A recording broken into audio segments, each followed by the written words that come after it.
Hello! Today we'll be reviewing both versions of the Lingjihun Crimson Typhoon from Pacific Rim. So happy to be getting Pacific Rim figures again, and especially Crimson Typhoon. I was very disappointed when Bandai cancelled, well, they never announced they cancelled it, but it's obviously cancelled, their Soul of Chogokin that they showed the prototype of.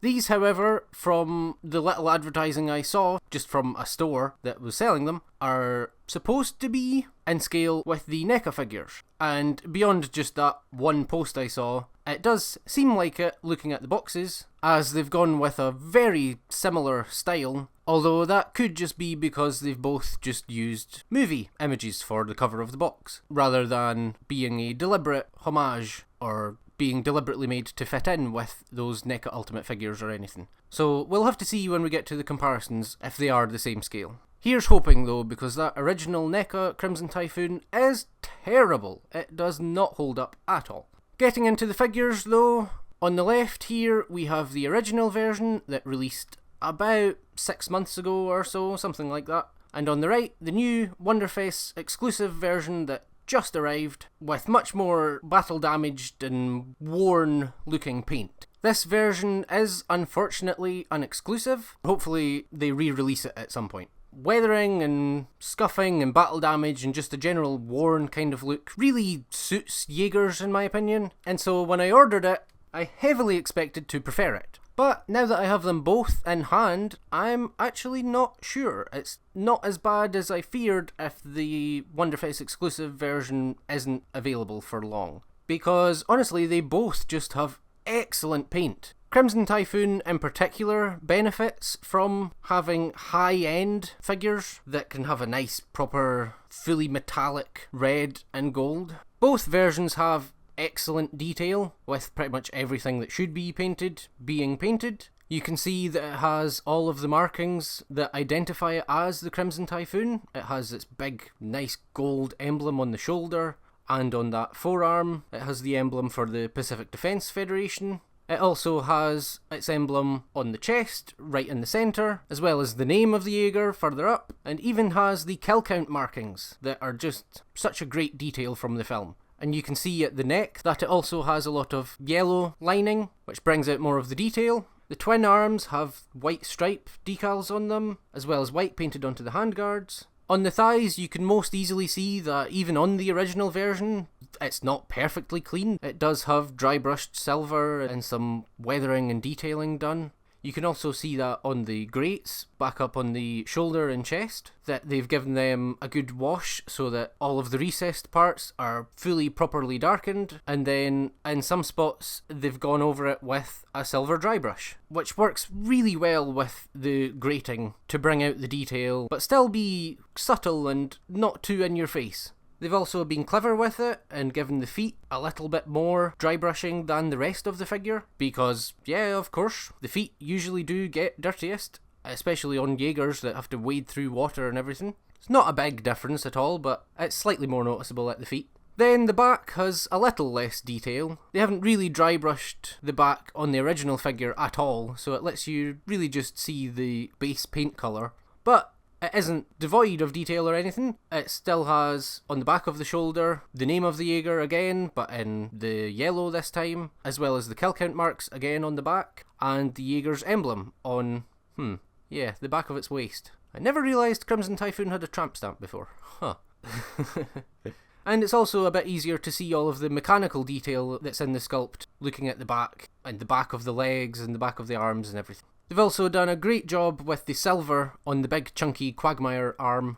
It's really the only straight, fully silver piece on it, and it is just kind of, not small, but smaller, circular detail, and they've painted it pristinely, basically perfectly, and it has a nice, proper, lustrous silver, which is actually quite impressive. The new version though, sure it has more weathering and detail and dry brushing, but it doesn't come out as well as I expected. All of the increased weathering is a bit slapdash. Only slightly, not to be too harsh, but the best example is probably up at the shoulders of the twin arms. You can see the yellow. The front twin arm on mine has just kind of a big dub of silver put on it, with a kind of dirtier look in the recesses, whereas the one behind it just has a little bit of silver on top and looks weird side by side. And then you can also see on the chest that all of this weathering actually ends up kind of detracting from some of the detail, because really you can no longer see the kill count or the white name of the Jaeger because it's just been darkened far too much, and the kill count has had a whole load of dry brushing put right next to it so that it just really doesn't stand out anymore. And then right in the middle of the chest, on either side, you have oddly symmetrical scratches that don't really feel natural. The kill count marks on the back are similarly invisible. They've just had too much wash put over them so that they're just really not white at all anymore and just don't stand out. The rest of the figure and its weathering, though, I don't have an issue with. It all looks good to great. You can see here at the back that they've heavily applied the silver on the left side, so that it really just looks like the paint has entirely come off. And there are other large areas of silver on the Jaeger, but none quite as big. And yeah, everything else looks good. They haven't just done a silver dry brush like the original figure, they have also layered it and everything more. Like you can see on the back of the shoulder, there's silver, but then there's also black and darker tones put on top of it, so that it looks more like damage and weathering rather than just somebody didn't paint it properly in the first place. And you can see that in quite a lot of places on the figure. For example, it has a really nice scratch on the chest, and on the thighs it has similar scratches that really look like they've been gouged and scraped by a kaiju a little. The hands are appropriately heavily weathered, considering how much impact they're subjected to. It does look great. Both of them do. But I did expect to heavily prefer this new version because of how much weathering and damage suits a Jaeger. But I don't know, I'm not too sure. Kind of sucks. I was hoping to have an easy time deciding which one I was going to sell. I think my personal preference would be something in between these two figures. The original version is just a little too bright and shiny on a shelf for what my mind's eye of a Jaeger is. Because once you have it on a shelf and at a bit of a distance, the dry brushing and weathering that is on it really blends in and starts to disappear. But then this new version goes so far with the weathering, and especially the clouding of details and decals, that it's not exactly what I wanted either. So maybe they'll release a third version in future. Considering they've already, after only 6 months, released this second version, it's not too unthinkable to imagine them releasing a third version, especially if this exclusive version ends up being popular and requested more, that is more in between these two. But we've no idea. Or maybe I'll just get some kill count decals and re-decal the chest on the new version so that those parts are more noticeable, and then I might be fine with it. Other than the paint job, these two versions are identical. They come with all the same stuff, have all the same features, gimmicks, articulation, identical. Including the accessories, which there aren't a ton of, but they've done what they could. It's mostly just replacement blade hands for all of the hands. For the big thick arm, it's a whole new separate forearm in order to accommodate the transformed blade hand that has to go into the arm, but also so that it can serve as an on-off switch for the LEDs, which it comes with the batteries for, and a tiny little pretty bad set of instructions for. You're not supposed to ship batteries like this. None of the shipping companies I've seen allow it or like it, so nobody tell them. But I'm glad it did, because they're Chinese batteries and so they're slightly more difficult to get. Then lastly are 3 fire blast effects for the back, which is why I say they've done what they could. It's not like the Crimson Typhoon is known for having a lot of external equipment or anything. I can't think of anything else they could have done for accessories without just making stuff up, which admittedly I do wish they had done. It would have been really nice to be able to use one of the blast effects in the claw hand. Even though it's not seen in the film, it's just something I just want to do with it. It looks like that hand should have a gun inside in the middle. So an alternate claw hand with a peg hole in the middle would have been nice. But that's really about it, and it's impressive enough that it has LEDs, which we'll get to and cover right at the end of the video. Now, onto the big thing, the size comparisons. I unfortunately don't have a NECA Crimson Typhoon, because like I said, I thought the figure was pretty crap, and so as soon as I got one I just sold it again and got rid of it. But I do have other NECA Jaegers, and side by side the scale doesn't quite look right to me. The height's a little bit difficult to tell with because dog legs, so the height kind of depends on how you have it standing. But looking at this Reddit post that compares the original NECA and the Lingjihun, it does look to be taller. And then with the NECA figures that I have, most of all, the problem is the width and just overall size. It looks much bigger than Gypsy Danger. But now that Lingjihun's Gypsy Danger has released, I don't know if it is correct, because their new Gypsy Danger is perfectly in scale with the NECA one. And so, both of the Lingjihuns together look just the same as with the NECA version, where the Crimson Typhoon seems taller and is certainly a lot wider, and just seems slightly too big. But I have seen photos of them where they look about the same height and look better in scale, like this one from Isaac Wong Toys. So, I don't know, it depends on the dog legs, most likely. But it's still certainly a lot wider than the Gypsy Danger or anything. But, well, as you can probably tell from the fact that I've bought a second one, it's fine.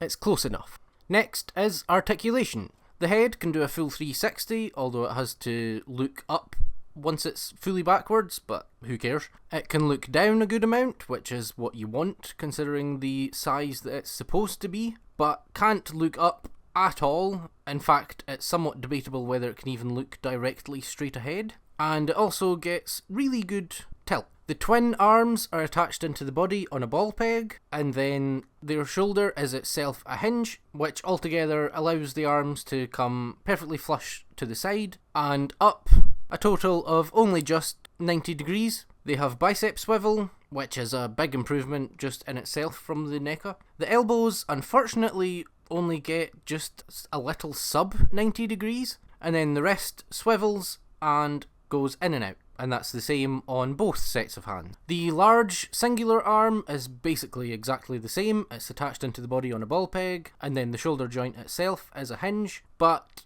for this arm, in combination, it does allow it to actually come slightly further than 90 degrees up and out. The shoulder armour is also attached on a little ball joint so it can move around and get out of the way, and then the arm has a bicep swivel too, as well as a slight elbow swivel. The elbow bend is basically the same, slightly sub 90 degrees, slightly further than the small arms maybe, but also this arm can go slightly back, and then the claw hand is attached to the body on a ball joint and only really gets a tiny little bit of movement and wiggle, and then the fingers, claws themselves are all hinged at the base knuckle but not the middle knuckle, but that's perfect, that's plenty enough, that's great as it is. The waist doesn't really go back at all, however forward is actually quite incredible. I thought it was a bit limited, but then I just kept pushing and it just kept moving. So altogether it actually gets quite a good amount forward. That's probably thanks to the waist piece being just a completely floating piece. It's actually a little annoying, it rattles about and moves around and everything whether you like it or not,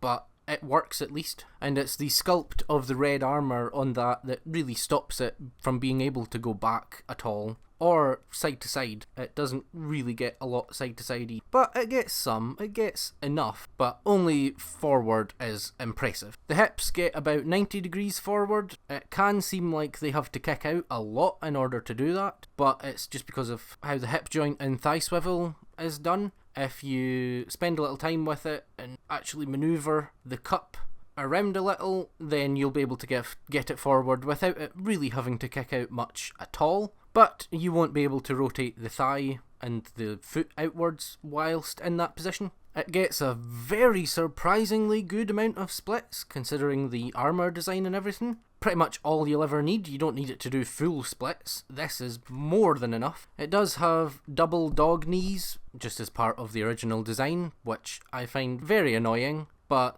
this is how far the top one can move, and then the bottom one can move this much. As you can see, the bottom one's actually quite nice because it has a little kind of piston in there that gets revealed as you expand it, which is pretty cool. The ankles can go quite far back, but technically not actually at all forward. Functionally, however, though, you'll be able to get it a bit forward.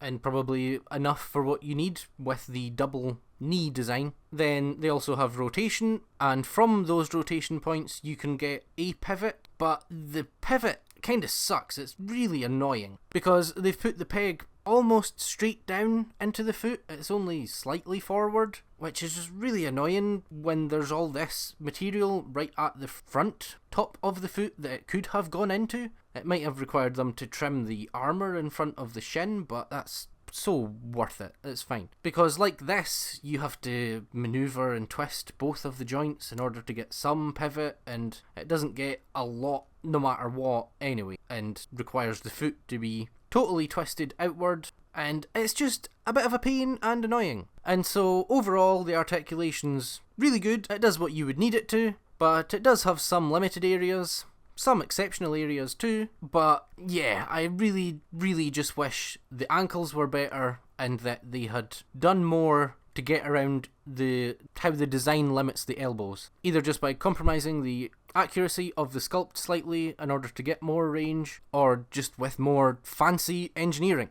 And so now, lastly, the LEDs. The one in the head looks really good, it's plenty bright, and doesn't have any light bleed or anything, but the one in the back, is bright, but it does have a lot of light bleed, and as it is, I would never use it because of that. Maybe from certain angles, just using it to light up the thruster effect pieces, and not actually being able to see the back and the light bleed at all, but I don't see when I would ever do that, and it doesn't really light up the effect pieces that well. But they are both nice and convenient to turn off and on. They just have a magnet switch that only requires you to touch them with the magnet that's located in either of the large forearm pieces. It's a little awkward and pernickety. Like, while filming, I just had the head not turn off, and I had to take it apart and pull the circuit out, and I was worried I wasn't going to be able to get it off at all, and until I put the magnet to the front, which isn't where it's supposed to go. But then it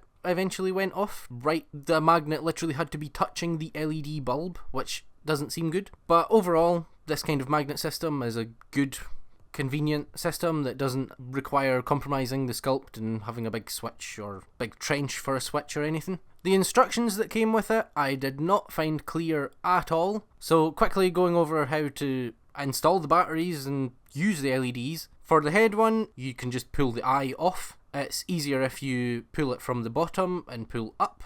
It should come off easy enough then, and reveal the circuit inside, which, if you just hold out your palm and give the figure a tap, should come out perfectly easily onto your hand. It's far easier doing it that way than trying to actually pull it out. And then into that, you want to insert 2 of the small batteries, and you want to put them flat side down, so flat side away from the LED. And then for the back one, the whole back panel comes off. It's easiest to pull off if you stick your nail or something in under the middle of the bottom of the back and get your nail or whatever you're using under the back cover in order to pull it out and pop it out, and then you can kind of pull the top latch out too. And you want to install the battery into the circuit board here just the same, except this one's one singular large battery. It goes in the same way around, flat side down, and then that's all. Yeah, it should work. You should be able to use either of the forearms